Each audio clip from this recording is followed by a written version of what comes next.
The one leadership skill your C-suite title can give you.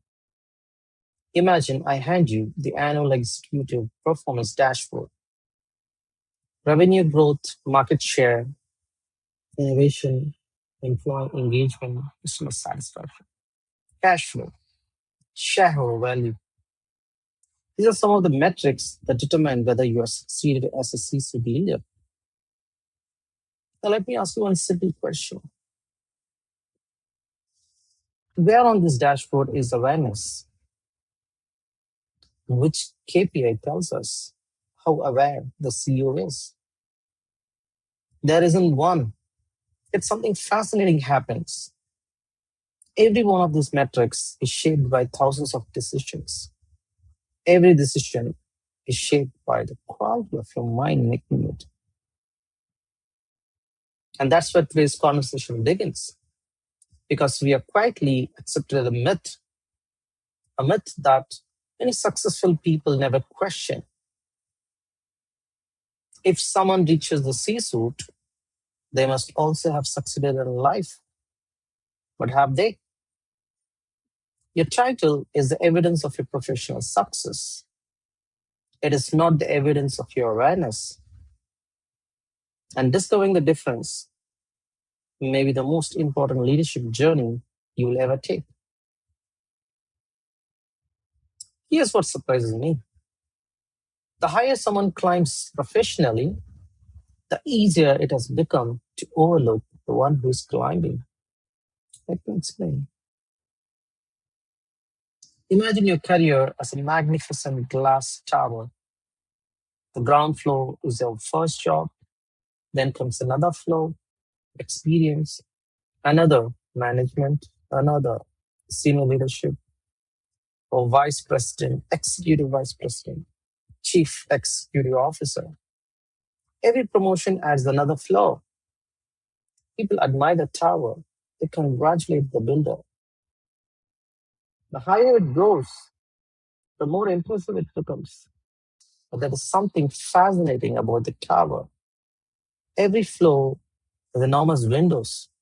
From each promotion, you can see farther into the world. Markets, customer, competitors, technology, global opportunities. The higher you climb, the broader your vision becomes. But there is one direction these windows never face: inward.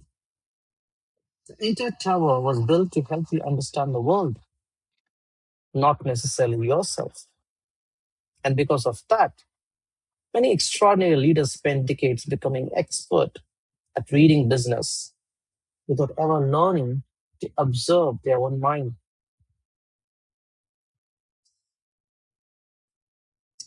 And this creates a greater illusion in modern leadership, the illusion that success outside automatically reflects clarity inside. It isn't. Let's acknowledge something important. Reaching the C-suite is an extraordinary achievement. It reflects discipline, resilience, strategic thinking, business intelligence, the ability to perform under pressure, years of learning, years of sacrifice. None of that should be minimized, but one of it automatically reveals awareness. Professional success answers one question: what have you built? Awareness asks another: who is doing the building? Those are two different questions. One is measured by world, the other can be discovered within. Think about it. You can understand every financial statement and never notice the fear influencing a decision. You can negotiate billion-dollar acquisition while remaining completely identified with every anxious thought. You can inspire thousands of employees, yet never pause long enough to observe your own reactions. Your intelligence made those achievements possible. Awareness reveals something different. Not how well you lead others, but how clearly you know yourself while leading. Imagine a CEO entering headquarters every morning. The lobby contains a magnificent mirror. Every employee walks past it. No one stops.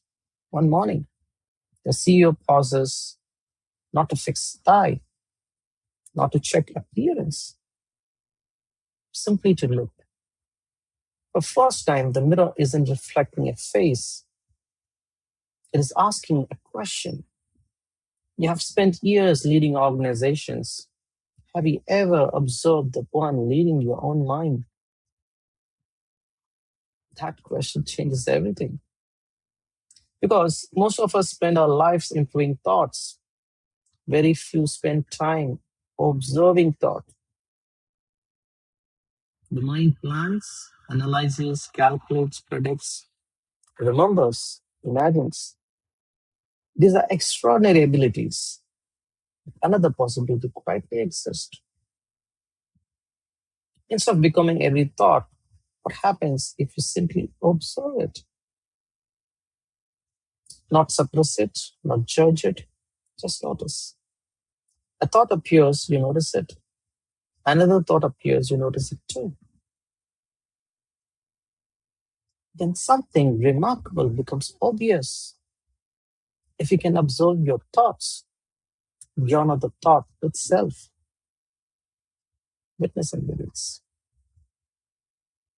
But witnessing isn't the destination, that is simply the doorway. Beyond it, something has been quietly present all along. Well, some people hear conversations about awareness and imagine stepping away from ambition. That's not what I'm pointing towards. Awareness doesn't compete with excellence. It defines the place from which excellence arises. Imagine two CEOs, same intelligence, same experience, same information, same opportunity. One responds from unconscious fear, the other responds from clarity. The strategy may even look similar, but the intention is different. The conversation is different. The culture created around the decision becomes different. The people experience the leadership differently. Awareness doesn't replace intelligence, it gives intelligence a clearer foundation. It doesn't reduce ambition, it transforms the quality of our ambition. It doesn't remove success, it allows success to express with a greater clarity, greater information, greater wisdom. Perhaps that is the next evolution of leadership, not becoming more influential, becoming more intentional. Perhaps we have asked the wrong question. Instead of asking how do I become a more successful leader, perhaps the question becomes who is leading the leader? Because titles are given the organization. Awareness is discovered within yourself. The title is the evidence of your professional success. It is not the evidence of your awareness. One is earned through achievement, the other is recognized through witnessing. And when two come together, the professional success becomes more than achievement. It becomes an expression of clarity. Tomorrow morning, before your first meeting, before checking your emails, before making your first decision, pause for 30 seconds. Don't change anything. Simply observe your mind. Notice the thought, notice the reaction, notice the plan. Then ask yourself one right question. Who is aware of all of this?